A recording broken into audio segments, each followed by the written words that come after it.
We started this project about 5 years ago as a regular Americanism project through our Exchange Club, and it happened to win the National Award for Americanism that year. And they immediately publicized what we had on their website, and a lot of news media were there to cover the event. And then I invited a former tomb guard that I knew that lives close to where I live to come and speak to our club. And that was the first time that any of the Society of the Honor Guard members who are former tomb guards had seen our replica. And he said, you've got to be part of the upcoming centennial that took place, of course, last year of the burial of the World War I soldier. We need people like you that are teachers or have been teachers, also military servers, to go around the country, if you'd be willing to, and tell the story of the tomb, the unknowns, and the cemetery, and straighten out some of the myths that are out there and prepare the country for the centennial. And it will be an opportunity for you to share it with the rest of the country. And that's what we've done for the last 5 years. And they supplied us with all the information that we impart to the people that come see it.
Welcome, everyone, to the opening ceremony of the traveling tomb of the unknown soldier.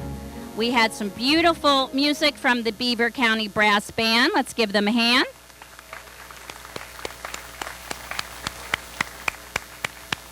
And we had 2 World War II planes flown by Jan Lewis and Charlie Potts just fly over us. So that was exciting. That starts you off, right? So it is an honor for Zelienople to host this event and honor our unidentified fallen soldiers. We also honor all that have served. So I'd like, oops, I hit that, I'm sorry. I'd like you to give them a hand. Got to get used to that. Sorry. Adele Fatur had a vision for this event, and she tirelessly worked to make it a reality. Thank you, Adele.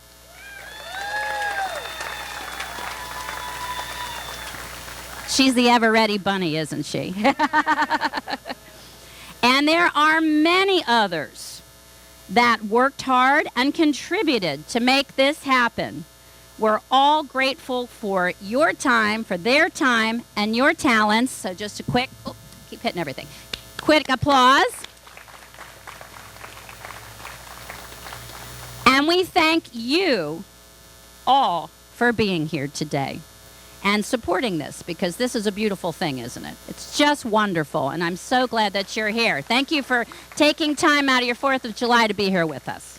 So, without further ado, we will start with the presentation of colors by Bantam Marines Detachment 743. Present colors.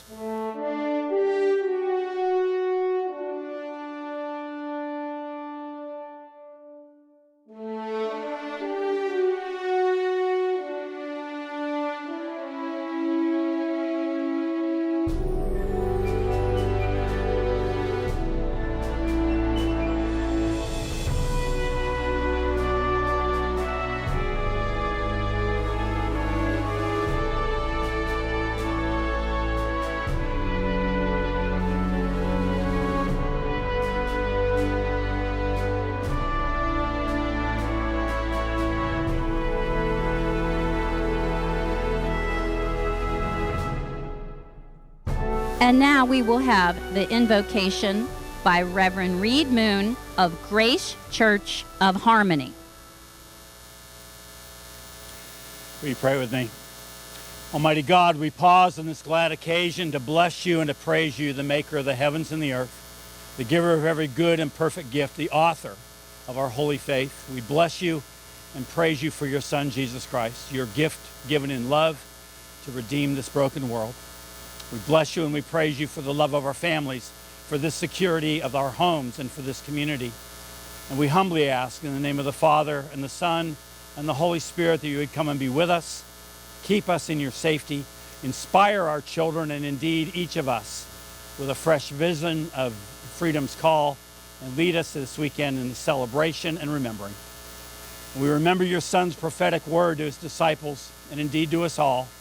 Greater love has no man than this, that someone lay down his life for his friends. And so we remember before you today our brothers and our sisters who have sacrificed so much. Some have sacrificed all to make this nation free and to keep it so. We remember our veterans among us today. Some carry more than pride for this nation that they serve. Some carry difficult loads because of their service. Meet them at their point of need, we pray. We humbly ask that all who visit this traveling tomb of the unknown would remember our patriots, some fallen in time of war, some in time of peace, some known by name, and others unknown, known only to you. Make us, who have enjoyed the fruits of their sacrifices, be grateful, to know afresh, and to rededicate ourselves again to the cause and worth of unity and peace and freedom for which they served. We pause to remember that our ultimate joy and freedom is found in the sacrificial gift that transcends all boundaries of nationality, color, creed, gender, and social standing. We pause to remember your Son's willingness to lay down his life for sinners, all sinners. And we bless you and we praise you for this indescribable gift of love. Our hearts swell with thanksgiving. May each of us carry ourselves as people who have unspeakable value and worth because you have loved us so. I pray through Christ. Amen.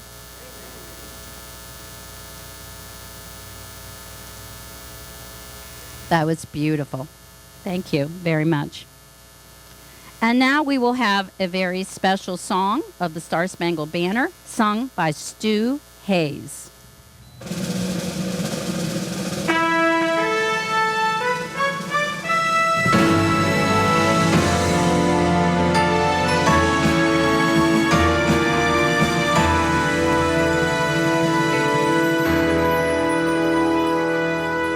Oh, say, can you see by the dawn's early light what so proudly we hailed at the twilight's last gleaming, whose broad stripes and bright stars through the perilous fight the ramparts we watched were so gallantly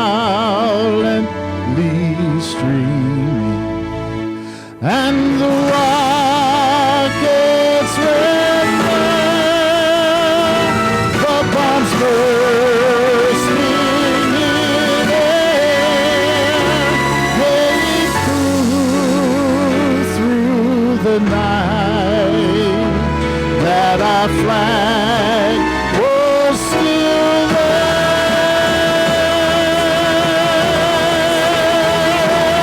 Oh, say does that star-spangled banner yet wave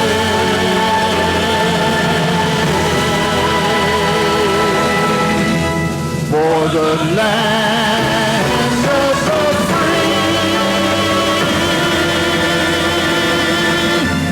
and the home of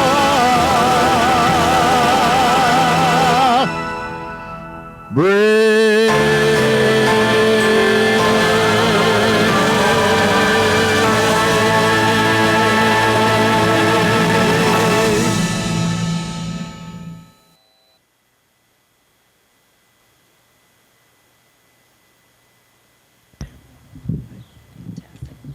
Wasn't that fantastic?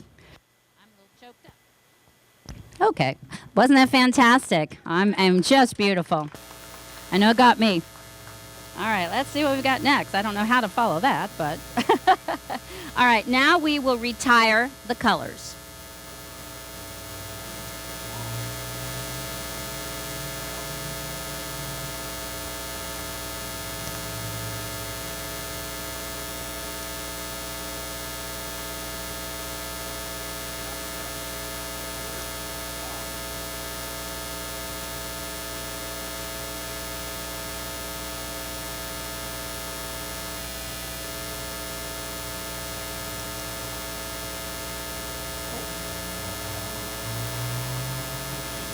And now we will have the Pledge of Allegiance by Tom Oliverio, our Zelienople mayor, and also honor each service with Joan Gill.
We have a nice privilege of listening to a poem by Dolores Fruth. She wrote this poem.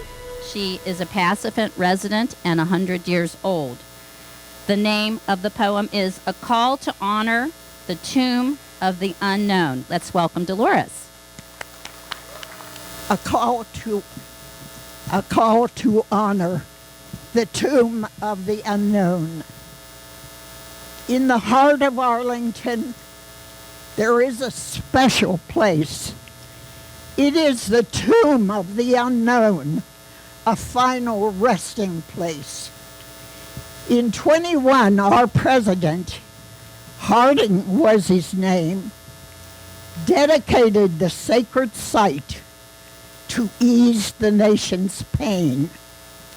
So many of our soldier boys had died so far from home with no way to identify. They became the vast unknown. So now a place is dedicated and protected tirelessly to honor those who sacrificed to ensure our liberty.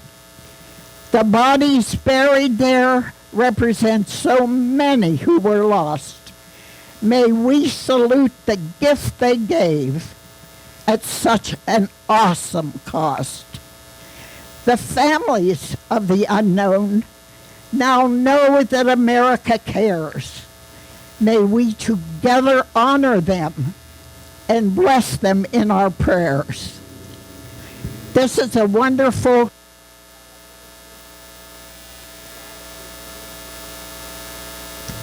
and I appreciate that you had me on your program. I have another few verses about the 4th of July. Fireworks, parades, and barbecues are fun, as you can see. But do we pause and speculate of how it came to be? The freedom that we have this day started with a cannonball. The Minutemen would bleed and die to give it to us all. So now rejoice and celebrate the legacy in your hand as you wave your flags. Wave your flag and then decide to preserve our fragile land. Thank you. Now, wasn't that fantastic? Let's give Dolores a wonderful round of applause. Thank you. Thank you for helping. Dolores lives at Passivant. I sing over there, and I want to say hello to everyone who came out from Passivant. So thank you. They do special things. Joan lives there too. Joan Gill, who was here earlier. All right, now. Thank you. We're set? Okay. So now as our keynote speaker, this is really going to be a wonderful thing as well. We're very blessed to have fantastic people coming out today. His name is Dennis J. McMahon III. He enlisted in the Army in 1984 and was recruited while in basic training to report to the Old Guard at Fort Myer, Virginia, in preparation for the presidential inauguration in 1985.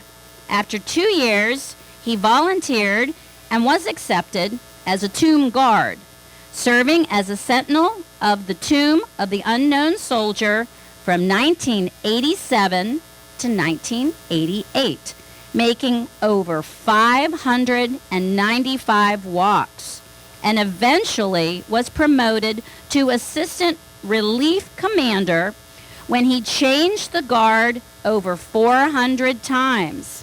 He also assisted in several hundred wreath-laying ceremonies, among many other tasks and details.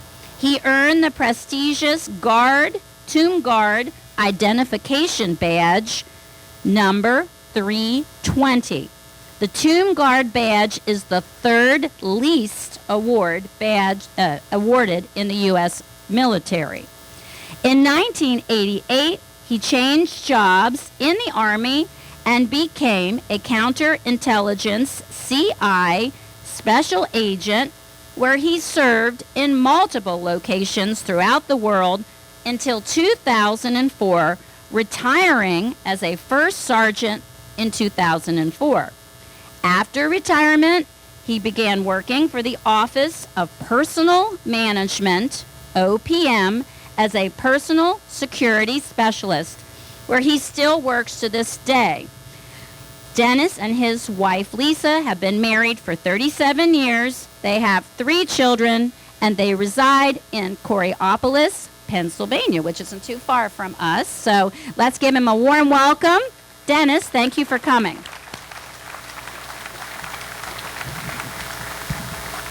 Up here. That should be. All right.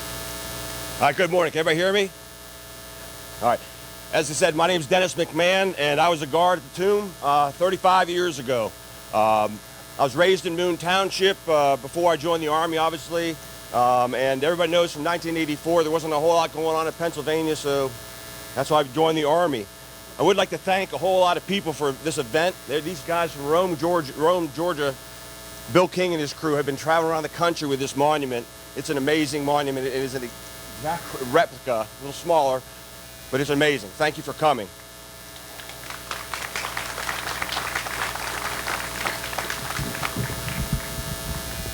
Thank you for Adele and the Zielinopel Historical Society, and especially a thank you for the tomb.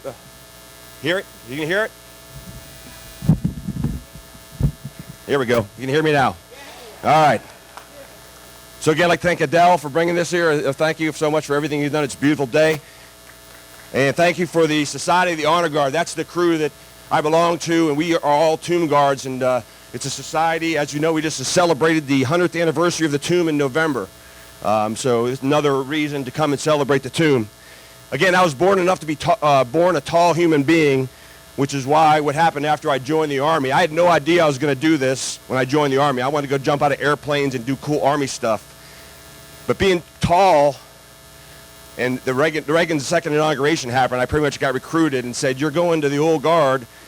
So I did that for a couple of years, things at the White House and the Pentagon. But I really wanted to become a tomb guard. I had no idea what the tomb was before I joined the Army, I got to be honest with you. But once I got there, I was hooked. It took me 2 years to get there. It's a hard process. About 20% of the people who volunteer to become tomb guards end up actually getting their badge. It's a high fallout rate, but it's very hard. Again, I stood this 35 years ago, and I ended up doing 20 years in the Army, but I look back on that time, and it's an amazing time in my life. The heat in the summer, if you think this is bad, put on a set of blue wool uniforms and stand in front on all white marble and walk back and forth for a half an hour in the summertime. It gets hot, but you're trained to do it. Just like when you're trained in the wintertime when it's cold and you're walking back and forth doing your 21 steps. Your focus is on the mission, on guarding the tomb, protecting the tomb, regardless how cold it is, and it gets cold in the wintertime. Again, I was awarded badge number 320.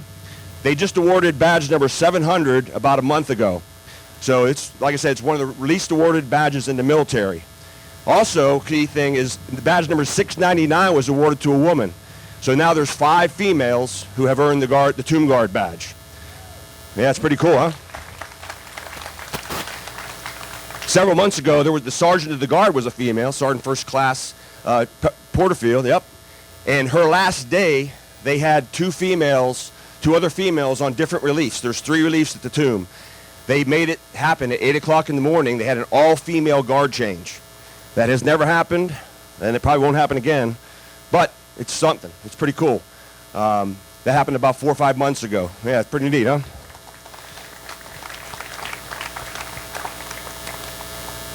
So I want to tell you a little bit about the tomb. The Tomb Guard's mission, is to maintain the highest standards and traditions of the United States Army and the nation while keeping a constant vigil at this national shrine. And that's a lot of words, but that means that the guys who guard the tomb, they're there for one reason. To guard the tomb, obviously. They're not there for you. I'm telling you now, when you go to the tomb, you're going to see the tomb guards, and it is super cool. The tomb guard change and everything that they do, that's amazing. But I really encourage you to think past the tomb guards and look at the tomb and think what it's about. Okay? Our job as a special duty is to prevent any desecration or disrespect to the tomb. You might think that doesn't happen, but every now and then you have somebody who tries pushing the limits, and they get forcefully moved from the plaza. Perfection is not for us. We do it for tomb guard. We do it as tomb guards because our perfection is what we do. We want everything to be perfect for the unknowns. And everybody asks the question, why do we do everything as 21? Well, 21 is the military's highest honor. You take 21 steps across the mat. You stop. Face DC for 21 seconds. Turn. Face the mat. Shoulder change. 21 seconds. Stand there for 21 seconds. 21 steps. Stop. Face the tomb. 21 seconds. Now, you think 21 seconds, how hard is that to do? Part of becoming a tomb guard, you have to have 21 seconds down in your brain to a millisecond. You get tested on this. So it's up to this day. If you tell me to go count to 21, I guarantee you I can hit 21 pretty much on target. It's in the brain here, what's left.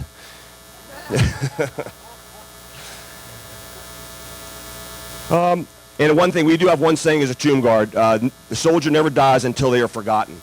And that's basically, and the tomb guards never forget. That's one of our mottos, our society mottos. One of the things I do want to talk about, other than you guys being here and introducing this, the tomb turned 100 in November. 1921, her beautiful poem talked about that. 1921, the tomb went in. World War I unknown soldier is underneath the big chunk of marble. Everybody thinks all the unknowns are underneath there. You're going to see the unknown soldier from World War I is underneath the large piece of marble. And in the front and to the left, as you're facing the tomb, from the back of the tomb, is the Korean War unknown. To the right of the tomb is the World War II unknown. And special to me is in the middle used to be the Vietnam unknown. Now there is no unknown. Does everybody know that? There is no Vietnam unknown, right? So I was there in 1987. They just put in 1984 the Vietnam unknown. And I won't go into it, but this Veterans Breakfast Club magazine that's getting passed around, there's a whole story about Michael Blassie in there. Tells the whole story. When I was there was a Vietnam unknown. And when you're a tomb guard at nighttime, it's just a guard shift. You're out there for 2 hours, you walk around. I talked to the unknowns. What else did I have to do? You talk to them. They don't talk back, obviously, thank God. But you talk to them. You're there for 2 years. You really have to kind of get into it, right? So I tell you this because in 1988 when I left, the Vietnam unknown was still there. 10 years later, I'm in Japan, and I'm reading stories about how they're going to exhume the Vietnam unknown. I was livid at first. I said, how can they do this? Until I started reading about it, and I found out about the whole process. I don't want to get into that now. That book, the Veterans Breakfast Club book that's going around, tells you the full story of Michael Blassie. When they exhumed him in 1998, they realized very quickly that he was identifiable, and he was removed and taken to St. Louis, Missouri, where he resides today. That's where he's from. On the back of his headstone, it actually says Vietnam unknown, 1984 to 1998. So it actually recognizes him as the Vietnam unknown. He didn't get to keep the Medal of Honor, but it's a very interesting story. I feel a personal connection to him. I've met his sister. I've met his whole family. It's a neat story. And like I said, I encourage you to read about it. Again, the Tomb of the Unknown Soldier is not about World War I. It's about every individual that has ever served or that will ever serve. And America's promise to them that they will never forget them. That's what we do this for. Every one of those guys that are in there, one of them from World War I, II, Korea, they represent everybody from that war. So what we're doing as Tomb Guards is just protecting that legacy as we go down the road. Finally, Tomb Guards serve and we observe what's called the Sentinel's Creed, which speaks volume to our training and dedication to the unknowns. I'll tell you that in a second, but I'm going to be standing around for the next hour or two or however long. If you have questions, you can come ask me questions. I appreciate you guys coming out today, but I do want to close with the Sentinel's Creed, which is basically the creed which all Tomb Guards live by. My dedication to this sacred duty is total and wholehearted. In the responsibilities bestowed on me, never will I falter. And with dignity and perseverance, my standards will remain perfection. It is he who demands the respect I protect. His bravery that made it so proud. Surrounded by well-meaning crowds by day, alone in the thoughtful peace at night, this soldier will in honor glory rest under my eternal vigil. Simon, 1971. Thank you so much. Enjoy your day. Drink water. And thanks again.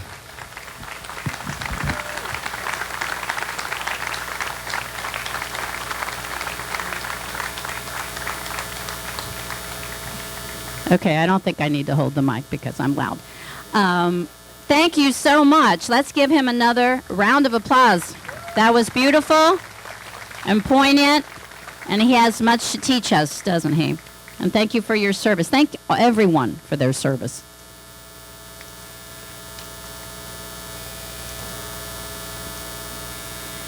And now the Zelienople Borough Council will present a wreath.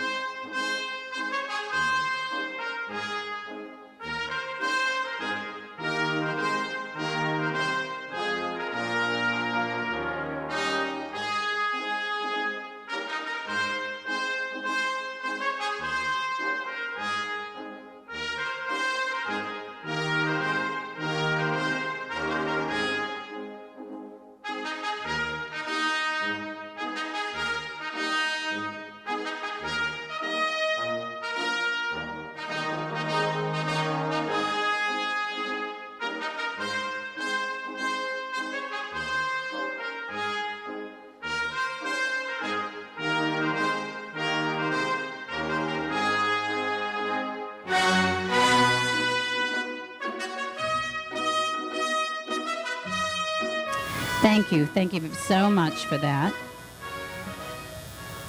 And now we're going to have something special, too. Everything is special, so I shouldn't say special to anything. It's all special. We will have a dove release by the Dove Coat Missions, and the song God Bless the USA will be sung by Stu Hayes during the dove release. Thank you.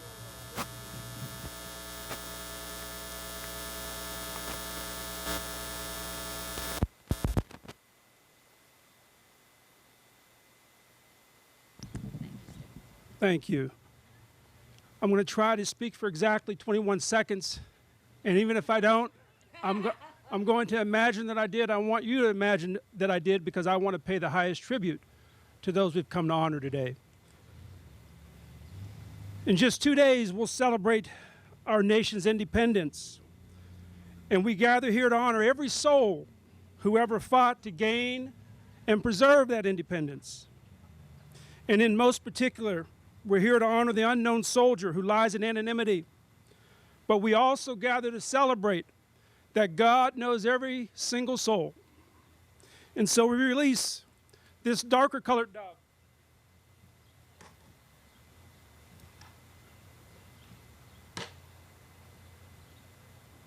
We release this darker colored dove in memory of the unknown soldier.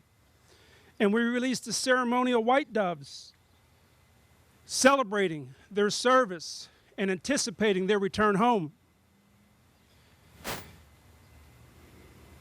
And they also remind us that we will most assuredly see them again. And in the meantime, let us order our lives and live in such a way that we are worthy of the sacrifices they've made. Thank you.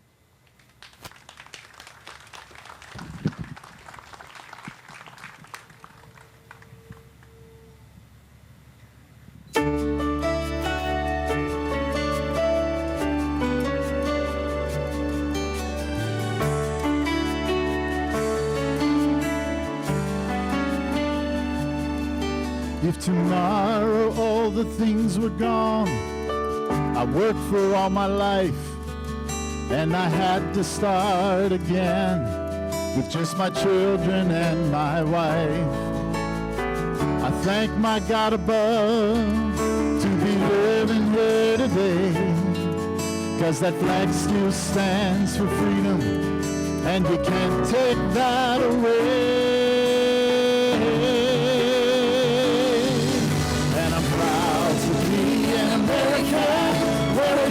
I know I'm free, and I won't forget the man who died, who gave that right to me. And I got to stand up next to him and defend her still today, 'cause there ain't no doubt I love this man.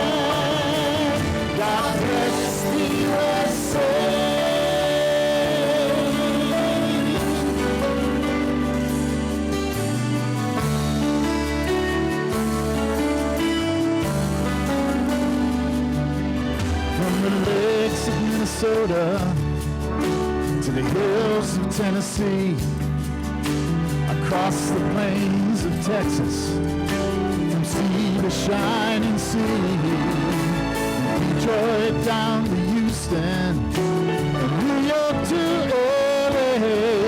There is pride in every American heart, and it's time we stand and say, come on, let's stand.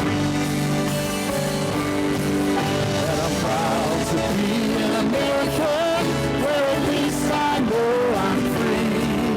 And I won't forget the men who died, who gave that right to me. And I gladly stand up next to you and defend her still today.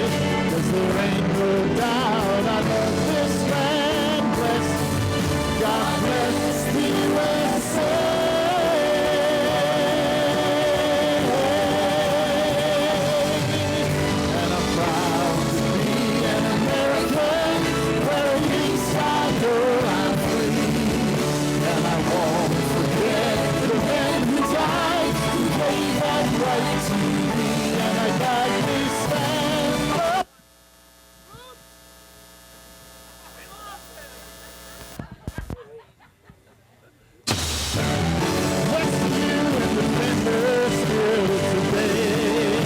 There ain't no doubt I love this land. God bless the USA.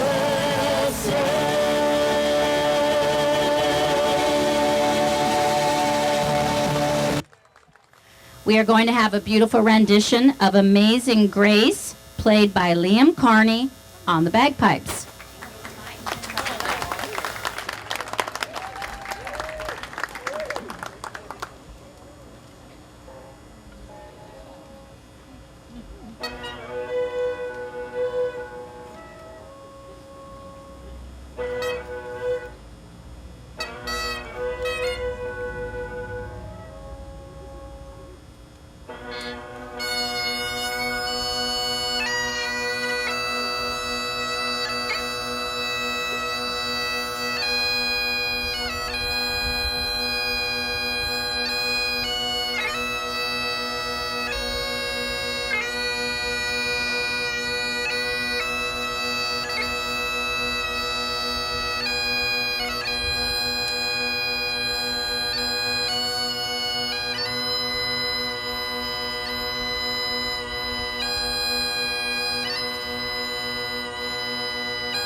Okay, absolutely gorgeous. It makes me want to add something that isn't in the program, and that is I would like to thank the spouses and the families of all the men and women that fought or died or worked in for our freedom. So I do want to thank the families.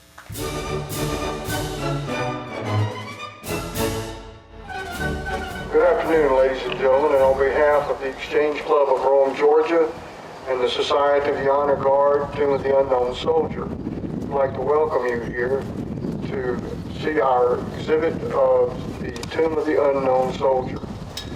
Now, we have been representing both of those entities, the Exchange Club and the Society of the Honor Guard, Tomb of the Unknown Soldier, in preparation for last year's centennial, the 100th anniversary of the burial of the World War I unknown soldier.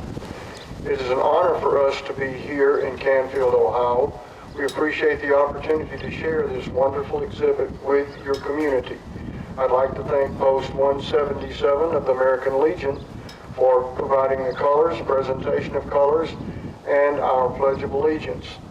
I'd also like to thank Greg Roden and his folks for making all of this possible for us to be here. We have been across this country for the last 5 years, and I can tell you right now, our news media has not done an adequate job of showing the patriotism that we see in all the communities that we go to. We have 2 reasons for doing this project. Number one is because there will be a lot of people in this country that will never get the opportunity to see the real tomb and to find out the story behind the tomb. Because even if you've had the opportunity to go to Washington and see that wonderful ceremony of the changing of the guard, you do not hear all the story because they do not want to, and neither should they, do anything to take away from the dignity and the solemnity of the changing of the guard. Every guard that I've talked to, which is quite a few, both former tomb guards and current tomb guards, will tell you the same thing. Come and see the changing of the guard. It's the most unique ceremony and moving ceremony that you'll ever see. But see beyond us, see through us to why we're here. We're here to protect the tomb and the crypts that hold the remains of our 3 chosen unknown soldiers. At one time there were 4, but in 1998 the unknown soldier of Vietnam was identified. So, and that crypt remains empty. But there are the other 3 hold the remains of the unknown soldier from World War I that is in the tomb, and the 2 outer crypts hold the remains of the unknown soldiers from the Korean War and from World War II.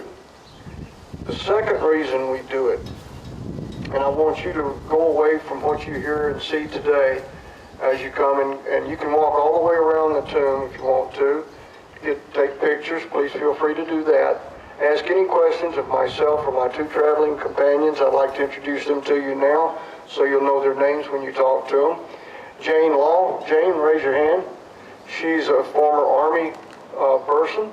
I spent a total of 23 years between the Navy and the Air Force.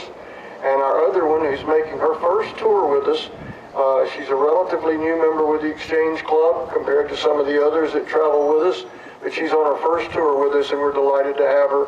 She's falling right into where she needs to be, and she can answer some questions. Jane can, and if they can't, I'll be glad to try to answer them for you. Her name is Joyce Johnson. Joyce, welcome to the tour. Glad to have you. On behalf of, again, like I say, the Exchange Club of Rome, who this project belongs to, and the Society of the Honor Guard, please remember this statement. A soldier never dies until he's forgotten. Tomb guards never forget, and neither should we. Thank you for being here, and again, Post 177, thank you.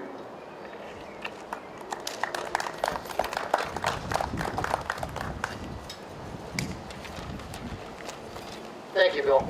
I'd just like to welcome the Exchange Club here. It's an honor, a great honor for the city of Canfield to have this here for 2 days. I'd like to introduce a friend of mine, a neighbor, Thad Smith.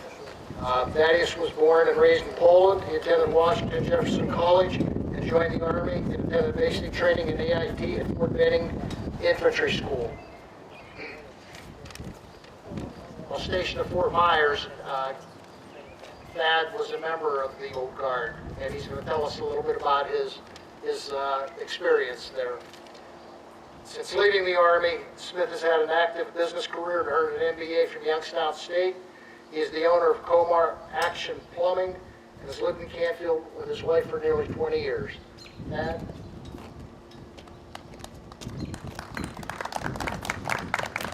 Thanks, Mike. I know you guys didn't come to hear me speak, but I promise what I'm going to do today is give you a nice, overview of my time with the Old Guard and kind of the people behind these people. So I was in the unit that has a company that does the Tomb of the Unknown Guard, the Sentinels. That company also does things like the drill team, anything that's way out of the ordinary for the Army. But the Old Guard, the Honor Guard, official escort to the President, does, amongst other things, as stationed in Washington, D.C., adjacent to Arlington Cemetery, we do a lot of funerals. Any full honor funeral, from general officers down to enlisted men. Anyone interred in Arlington Cemetery has a full honor funeral. This involves, for a standard funeral, 7-man firing party, firing 21 volleys, full honor casket team carrying the casket and folding the flag. It could mean, for a general officer rendered full honors, 21 howitzers rendering 21 gun salute. A caisson. We, the Old Guard, has the only active duty horses serving the Army. These are the horses that carry what's called a funeral bier. It takes the casket, it's a wheeled device, and it carries the casket to its ultimate resting area. In addition to doing funerals, which we do a lot, we do them in Arlington Cemetery, we do them all around the Washington District, could be Quantico, Culpeper, anywhere around, up into Maryland.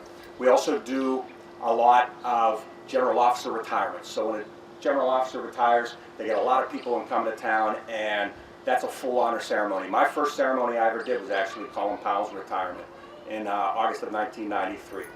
Three and a half hours in the blazing Virginia sun. People falling out everywhere. They got guys in the back that will replace other guys, all this stuff behind the scenes. What else do we do? We're also an infantry unit. So these guys that are Tomb Sentinels are also infantrymen. That means we deploy several times a year to remain proficient as infantrymen. That could be to Panama. I went to the National Training Center out in California, jungle operations in Louisiana. So you have to maintain your infantry proficiency. You work on your expert infantry badge. You go to schools, you go to jump school, you go to air assault school. Badges tend to look good on toy soldiers, so we do tend to get a lot of school slots. And there was an air assault school very close at Fort Belvoir. I didn't know anyone who wasn't air assault qualified. It was a very unique unit and a very unique look at the Army. Literally a bridge away from Georgetown in Washington, D.C. Really nice place. It's I feel bad when people say, "Oh, that's such great service." You know, all I did was go to Afghanistan with the line platoon. Because to me, it sounds like those guys did a heck of a lot more for the military than I did. But nonetheless, we're here today to talk about the Old Guard and specifically the Tomb. I've been there. I've been super close. I've been in the barracks underneath the Tomb. Like we were talking, I have some very good friends that were involved with the Tomb, and Sergeant and Sentinels as well, and they have the badges to prove it. One last thing that I find very interesting about my unit, we tended to seed all throughout Washington. So you would see Old Guard soldiers performing the duties of tour guides in the Pentagon prior to 9/11, when there were public tours of the Pentagon.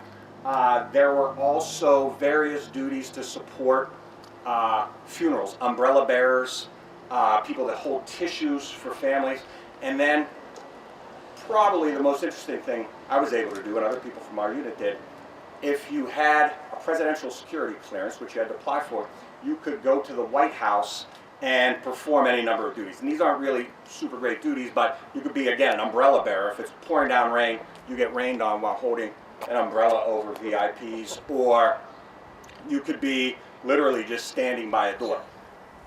We've mentioned that Tomb Sentinels have metal on their shoes, and a lot of it is so it goes when they put their heels together. You had to have a special pair of shoes without those metal pieces on if you wanted to go to the White House. And also, if you brought a rifle, they were going to take the firing pin out of it.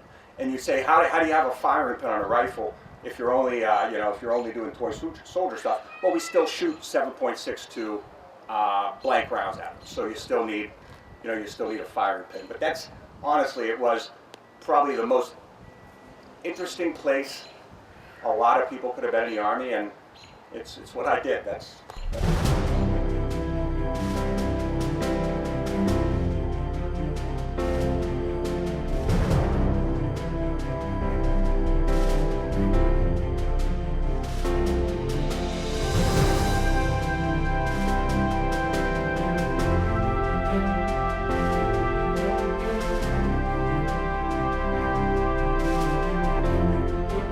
I spent my first 3.5 years on active duty with the Navy band, the Navy show band, and as a result I ended up playing for a lot of the funerals for the Navy during the Vietnam era.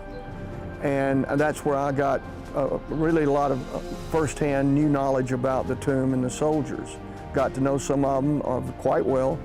And then I got out of the military, went to college, got my degree in music, got my teaching certification in '69. Actually, I started in '70 and graduated in '72, and then went back in the military through the Air National Guard. It had a reserve band, and then wound up as commander of that unit for the next 16 years.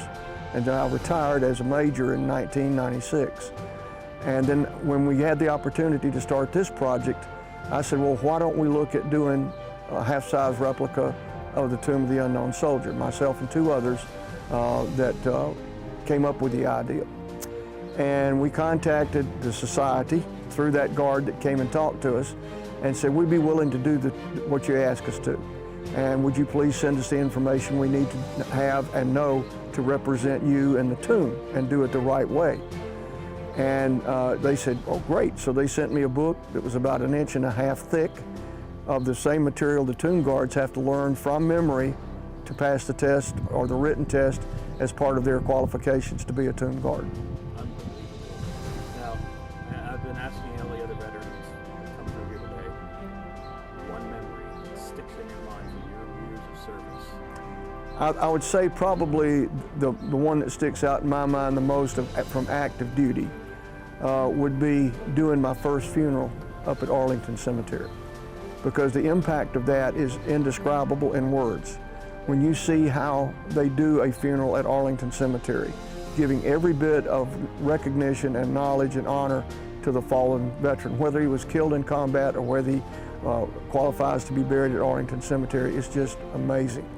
For instance, a general officer can have a military band lead the procession in his funeral, followed by a full detail of honor guard, and then have the 21-gun salute that's afforded all veterans when they're buried at Arlington, and the folding of the flag and the presentation of the flag. But just the respect that the family gets in honor of their loved one, that really hit me pretty hard the first time I did that. And it never changed in the following ceremonies, because it lets you know the country appreciates what the military is doing.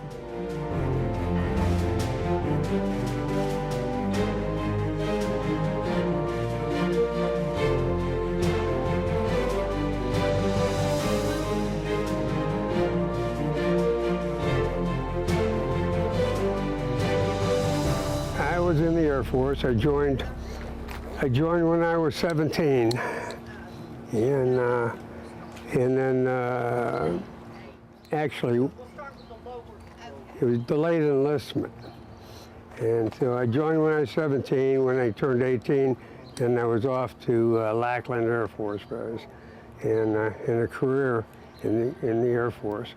I spent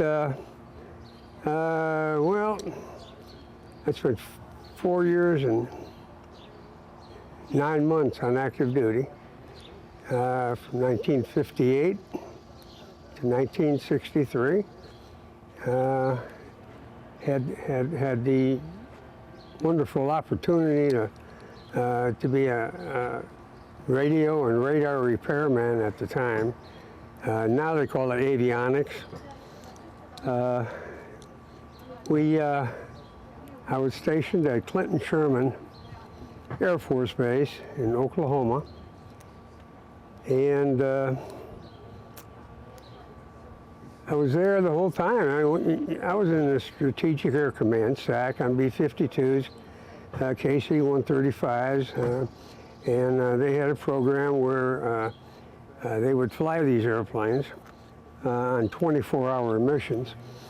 They would fly from Oklahoma up to Alaska, out the Azores, not the Azores, the Aleutians, and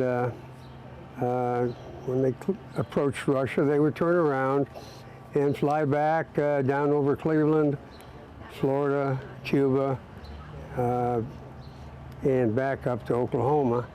And we could not land until the next B-52 had taken off. If they had problems, then we would refuel in the air and just keep on going for another round. They would always take a maintenance man along because they were long missions, and I was fortunate enough to be on a few of those flights. I mean, it's just amazing to fly in one of those big monsters of a B-52 and view the Earth from 50, 60,000 feet. So it was wonderful. But I stayed there for 4 years and 9 months during the Cuban crisis, and other things that went on at the time. But then I decided to get out of the service and try civilian life for a while. So I got out and I worked for Cleveland Research Center in Cleveland, making parts for the Apollo space mission and for the LEM aircraft. We made parts for that. The funny thing is that when I was in SAC, and I got to fly, but I never changed bases. But once I joined the reserves, we were all over the world. And we were in Spain, Italy, Hawaii, Guatemala, Honduras, Panama, all over the place. And we were always going someplace with the C-130s. I loved it, and that was a career that every boy should have. And I encourage everybody to put their time in and serve their country. I was in the Air Force. I reached the rank of E4 Sergeant when I was released from active duty in 1970. After basic training and Air Police Tech School, I was assigned to Tainan Air Base, Taiwan, which is a support base for Vietnam War. Spent 15 months there. And then when I left there, I went home on leave for a while. Then I was assigned to Bowling Air Force Base in Washington, D.C. for the rest of my time. One thing that really sticks out is after Martin Luther King Jr. was shot, the terrible mess in Washington, D.C. with the riots. We were restricted to base. We couldn't leave the base because they brought the National Guard in to assist the D.C. police to get the riots under control. And that was about the highlight of my time there at Bowling. And of course, being stationed there, I was able to visit the sites in Washington, D.C., including Arlington Cemetery and the Tomb of the Unknown. I'm the son of a World War II sailor. He was on a supply transport ship. They landed Marines on the various island hopping campaigns in the Pacific and supplied them after they got a beachhead set up. And I was in the Navy from 1966 to 1970. And in 1969, my A7 squadron deployed on the USS Ticonderoga, which was an old World War II carrier that was modernized with an angled flight deck and so forth. On the way over to the Western Pacific, we stopped at Pearl Harbor. I got to see the Arizona Memorial. In fact, we were docked right across from it. And while we were in Hawaii, we spent a couple of days. We represented the USS Enterprise in the movie Tora, Tora, Tora. So, but we tried to wave at the plane that was taking the pictures, but we were such a tiny speck in the middle of the scene that there wasn't anybody recognizable or even all that visible. After we got over there, my squadron was the first one to take the A-7B aircraft into combat. And we were over there for about 6 weeks. And the North Koreans got a little bit rowdy and shot down one of our EC-121s. So one day we were in the middle of flight operations, and they called all our planes back in from over North Vietnam and brought them back to the ship. As soon as they landed the last plane, we were all buttoned up and we headed up to the Yellow Sea by North Korea. And as I was telling the other lady here a few minutes ago, when we got up there, all of our planes had been converted from conventional to nuclear weapons. And when we got on station up there, there was a plane on each catapult, engine running, a pilot sitting in it that was loaded. And there was a line of Marines behind it, wouldn't let us get near any of the stuff that was going on because they were loaded with nukes. And we were all praying, please don't take off, because once a plane takes off with nuclear on it, it's going to drop it someplace. During my career, I have a lot of stories, and early career I don't particularly talk about a lot, but I like to talk about after I retired because now I'm giving back. Okay, for years, you know, having a family and working, I couldn't get involved with the American Legion, VFW, and after I retired, I got involved. Mike kept on me. You got to join. You got to join. I was a member, but then I started taking responsibility as an officer here at Canfield. And I started a program where we visit veterans on Veterans Day. And we make up packets with, I hate the word we make up packets with, I get donations, crossword puzzles. I go down to see Susan at the county and I get pencils. And these organizations, the VFW, I'm a member of the VFW as well, and American Legion, we get donations like pins or coins, put that in there, and the biggest thing is the cards the kids make, okay? And my one buddy and myself, we had to wait about a half hour at one nursing home. We were a little early to start to visit the veterans, and we read those cards. And some of the stuff those kids come up with is just totally amazing. And it's the first thing, one of the first things they go for, and they read, and you see a smile. And I like to go in as teams. We go in as teams, and well, what branch were you in? And they'll say the Navy, and we're both Army. Well, oh, another Navy. And we ask for a story.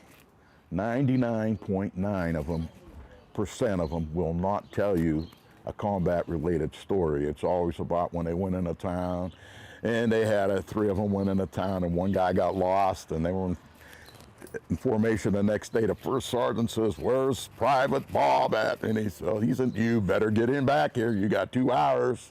And they had to go get him. These are the stories we get, but when we leave, we see a glimmer in their eyes. And this is funny. At the end of the day, we always save Hampton Woods here for last because the inner circle's right next door, and we go over there and we unwind and we talk about the day and the people we meet. And that's one of the biggest things that I could say that you know I'm involved with right now in giving back and supporting our veterans, because every time at the end of the day we go home, we look at one another and say, we're going to be there someday, you know, in one of these nursing facilities or assisted living. But we have a good group of people here in Canfield and also at the Ellsworth VFW, and I have both organizations now involved, and I expanded. Last year we visited 100 veterans. Well, we didn't visit them. I got to take that COVID killed us. But I went the day before to the facilities, got the activities director, and I gave her the packets we had made up with the notes in them, and asked if they would put them on their breakfast tray. We just want them to know that they are not forgotten, their service is not forgotten. That's our main goal. And I tell you, at the end of the day, you know, the faces you see and the smiles, it's worth it. United States Navy, Boiler Technician First Class, Surface Warfare Specialist. The overall career was very, very nice. Had many a times flying away, flying out of helicopters to the small ships that were in the middle of the Indian Ocean, the Mediterranean, and stuff like that. And one time I had a problem with the winch coming down. I had what they call the cranial on my head to protection, and on the way down, when you come onto a FF or a DD, a fast frigate or a destroyer, they must ground you coming down with the helicopter. And on the way down, the cable got caught, and I was stuck there, hanging there, and they were frantically trying to ground me before I was to hit the boat because of the electrostatic precipitation that happens from the helicopter. And luckily, I felt the jerk on the wire, and I got down safely, but my other 3 buddies had to fly back to the USS Nimitz and wait another day for another helicopter. And that was my only experience that was bad in the Navy. I was in the States as a serviceman, and completed my service and was in active duty for 6 years after that. Then they had you in for six duties. But the time they spent there and the time I came home, I was thinking about what I have to do to our community and see that I can accomplish it. Well, I had talked to a lot of people, and I had 14 people we got together, and I started on a Veterans Memorial down there in Struthers by the high school, right where the solid brick was put there for the veterans. We dedicated it on 2006. We dedicated the monument, and it stands still down there now, and we're grateful to go ahead and have it. But I'm really sorry because there's only Danny Becker and I, and the rest of them, and we got a couple of women that are bedfast. They're not able to come around and talk to it, you know. But that took place for all that time, us going 6 years without getting any cooperation. But then we decided, we stuck together 14, and we dedicated it 2006. So it's been there, and it's very nice, and we'd like to have anybody go down and visit it. It was the Army, 1970 to 71. I was drafted, and I ended up in the artillery, and everybody thought they were going to Nam, you through basic and everything, but they sent me and a few others to Korea, and we were up in the DMZ area, or north of the Imjim River was hostile fire pay, and we'd be up there. Each artillery battery has 105s. We'd be up there for 10 days, and we'd rotate our battalion. So we spent, well, I was up there from December of 70 until I left in December of 71. Prior to that, I was an 8-inch self-propelled unit. So, yeah, one of the memories I have is a real good friend of mine volunteered his draft before I got drafted in May. He went in, I think, in January. And he ended up in Korea. And when I got sent over there, we were about 30 miles apart. So we got together quite a few times for some beers and reminisce, you know, about being, we call it, back in the world. And so when we'd be north of the river, the Imjim River, that's where the hostile fire pay was, but we would be south of the actual fence line that divided the DMZ. And our mission was, if North Korea attacked, you fired our howitzers. Of course, we had 3 positions zeroed in, and of course, if they attacked first, we probably wouldn't have any chance to fire. They said we were supposed to fire until the infantry filed past us, and there was 2 bridges across the river, and they were going to blow the bridges as soon as something happened. So we were supposed to swim the river if we survived that long. So, yeah, we were like a sacrifice force, you know, to try to deter them from attacking and have the United States involved. 2 years, I was drafted. I tried to get my citizenship in the service, but the guy told me, this major said, son, he called me son because I was 18. He says, we don't have an office for naturalization. I said, thanks a lot. But the guy in Cleveland told me, if there's a draft and you're here legally, as I was, you have to register for the draft, because if they catch you, they can send you back to your country of origin. And my parents and I came from Germany in '51. I was born in '50. I was a year old when I came here. That's why I don't have an accent. And we come through Ellis Island and whatnot. And like I said, I was drafted and served my 2 years faithfully, honorable discharge, and survived, you know. See, we were MPs, you know, and we did a lot of different things. Wherever they needed us, we went, you know. And didn't necessarily mean that you were going to be an MP because that was your MOS or whatever. And we did what we could, you know, to help the troops. That's what we were there for. I served 4 years. I come from a Marine Corps family. My father passed away the day that Pearl Harbor was bombed of cancer. My oldest brother, there were 11 in the family. My oldest brother, were 4 girls before him, was in high school. He quit high school, joined the Marine Corps, and retired as a major. And then we've had 3 generations. We have over 150 years in the Marine Corps. And I tell everyone I had a 4-year vacation because I was in between Korea and Vietnam. And I spent a year at El Toro, California, and my 2 older brothers, who were career Marines, were stationed there at the same time. So it was a very good experience, proud of the Marine Corps. And I had nephews serve in Vietnam. My brothers both served in Vietnam. And so we have quite a history in the Marine Corps, my family. I was in the U.S. Submarine Service out of New London, Connecticut, but I also was in the South China Sea for a period of time. We did a lot of enemy surveillance on a lot of different enemy shipping. We would sneak into ports, sit at the bottom, come up, they would put nets across. We would wait until something was going to go in. We'd get underneath the ship and slide in and sit down at the bottom. And at nighttime, we'd come up with our periscopes with night vision on them. We'd take pictures of all of their shipping. And they probably did the same thing to us also. And then we would sit at the bottom, and then we would wait for something to come out, and we would get underneath it and then just leave with it.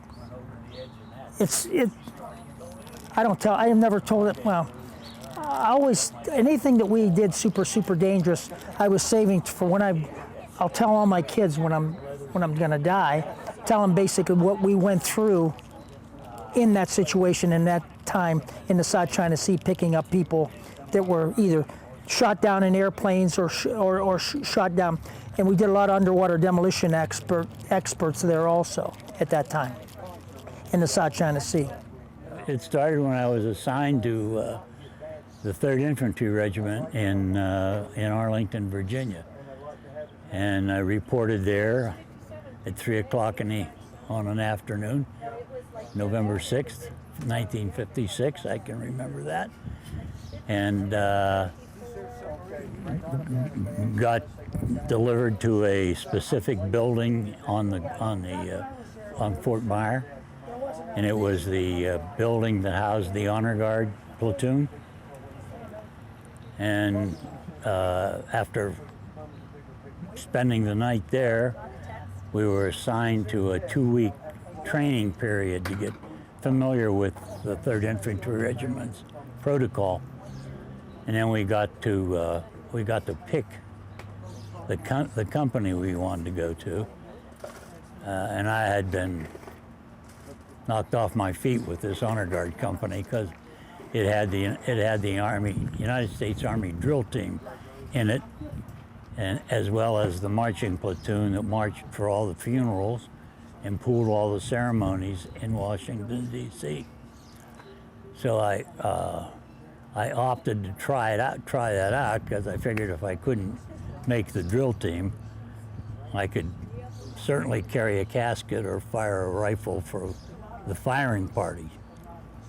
But I did make the drill team, and that just sort of started it, because there was a whole lot expected of guys that were on the drill team in their bearing militarily, their polishing, and everything that I think you would expect that to be. And did that for about 11, 12 months. And with about a year left to go in my active duty, the NCO in charge asked me if I was interested in trying to get out to the tomb. And that's funny, because about maybe the first week that I was there at Fort Myer, I was standing in the chow line waiting to go in and have my lunch or something. And I see this guy go past him, down the line past me with a white scarf around his neck and dress blues. I didn't even know the Army had dress blues at that time. And I looked at him and I said to the guy next to me, "Who is that? Or what is that?" He said, "That's a guard from the tomb." I said, "What tomb?" He said, "Tomb of the Unknown Soldier." He said, "It's out in the cemetery." And all of a sudden, I remembered reading an article when I was a senior in high school about the tomb guards. And I looked at him, and I remember reading that article, and I said to myself, I don't know what I have to do, but I'm going to do it. I want to get there if it's the last thing I do before I'm out of here. So when that sergeant asked me if I was interested, I said, "Oh my, yes, yeah." And then that started, for me, it was a relatively short, hard training period, maybe 2 or 3 weeks, but because I had so much prior to that with these guys that had been there and had come back to the drill team, shared a lot of everything they knew with me. So I knew a lot of that, probably more than the average guy that went there. You know, the tomb was something we wanted to get to and we're proud to be there, but I don't know if we had the true meaning until that day this happened. There was an elderly lady standing there and had watched the guard change. And she stopped the lieutenant, and I was standing there, and asked him, why is the number 21 that you count? 21 seconds, everything is 21, 21, 21, 21. And he told her that the 21 gun salute was a military, as high as a military could give you a salute, and that's what they're giving to this unknown soldier every day. Do the math, I'll tell you how many times. Every hour there's a change. And she said, "Well, I don't know if you realize it or not, and you probably don't, but my son went off to war and he never came back. And this is the only place I have to talk to him." Now that still gives me chilly bumps when I tell that story. And that's 60 years ago now.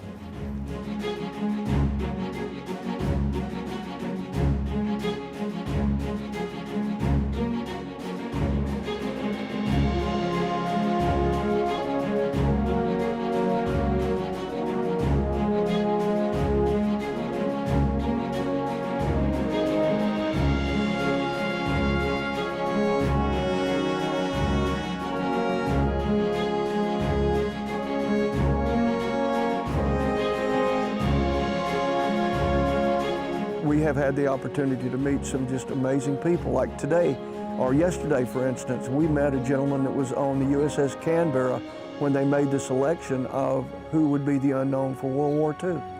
Right here in Canberra. He shared the pictures with me that he took. He also had the pictures of the one that wasn't chosen, not knowing whether he was from the Pacific or the Atlantic campaign.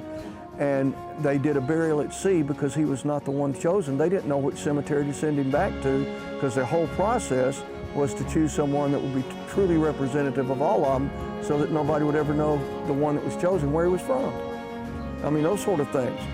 We've met I met the grandson of Sergeant Alvin York at one of the shows from World War I fame. I met one of the last surviving wind talkers from World War II that saved so many Marines' lives by using their Navajo language to send the coordinates of where the ships needed to fire to protect the Marines. Just things like that. Everywhere we've been, even here, everybody has contributed to the next show from what we learn at each show. And to see the patriotism that these communities are showing by coming and paying respects to just this replica is amazing. It's great to see it. I wish the news media would cover it more like that, like they did yesterday. They came in and we did, I think, 2 or 3 interviews yesterday. People need to understand why we even have the tomb. We never need to forget the sacrifices that this represents. And we have a saying that comes in 2 parts. One from the Society of the Honor Guard, Tomb of the Unknown Soldier, and from us at the Exchange Club. A soldier never dies until he is forgotten. Tomb guards never forget, and neither should we.